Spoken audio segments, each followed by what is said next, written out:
It is just before 2:30 on a Thursday afternoon in May, and Angela Spadoni is leaving her job for the day with the State Department of Environmental Management. Spadoni, a full-time employee based at Colt State Park in Bristol, spent most of this day clearing the nearby East Bay bike path before punching out at the park office with other full-time and seasonal workers. Spadoni, it turns out, has the easiest commute of everyone, arriving home in a matter of minutes.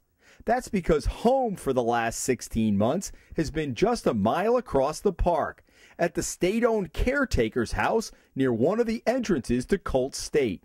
It is a two-bedroom house on the edge of the park. Over the past year, the state has spent thousands of dollars on repairs and upgrades.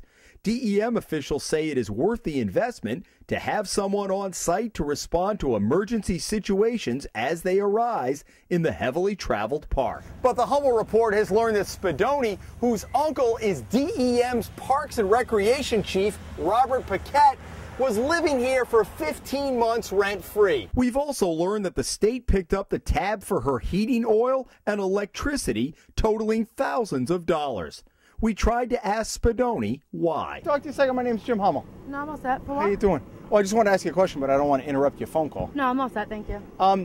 I just had a question that we're doing a story on the caretaker's house here at DEM. I don't have a comment. Do you live there? Excuse me, sir. Can I just ask you a question? No, I'm saying no. I'm asking you, do you live in the caretaker's house? I'm saying I'm not Is that talking a to you. yes or no? And with that, she took off with a fellow DEM worker who several months ago moved into the house with her. That's because beginning June 1st, the state signed a lease with Spadoni and finally began collecting rent. The HUD fair market value for the house is $953 a month, significantly more than the previous tenant, also a DEM employee, was paying. DEM says Spadoni was the only one to express interest in living there when it became available in early 2009.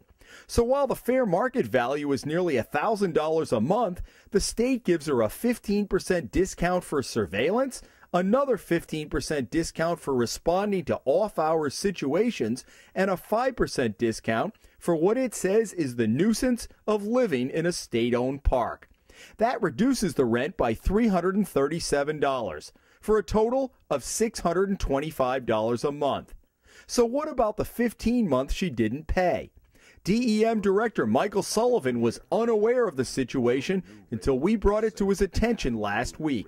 He sat down with us to talk about it a few days later. She's living there since February '09, but a lease is not signed until June. Correct. What's the issue with the delay? I've asked the same question, and my conclusion is it was bureaucratic incompetence.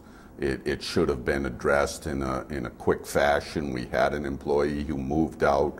You know, some slippage of time is acceptable to me. A 15-month slippage is not. How much was Ms. Spadoni paying before she signed the lease? My understanding is she has not paid anything, but I have directed staff to make sure that she pays for the full 15 months of occupancy.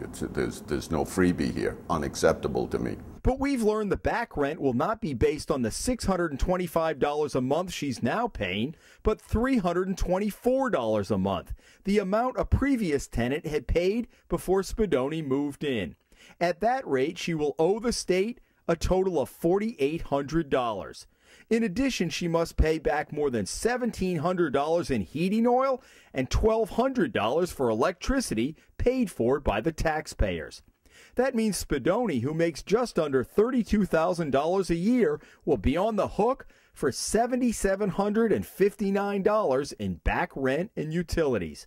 The state is ordering her to pay up by mid-August. Does the fact that Mr. Paquette is related to Ms. Spadoni have anything to do with this situation?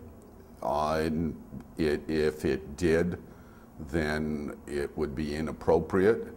Sullivan says his investigation into the situation is far from over. Any deviation from an acceptable practice is going to be met with the wrath of Khan. Unacceptable. And if somebody was receiving a benefit different from what they should have been receiving, it will be met with the firmest of discipline. In Bristol, Jim Hummel for the Hummel Report.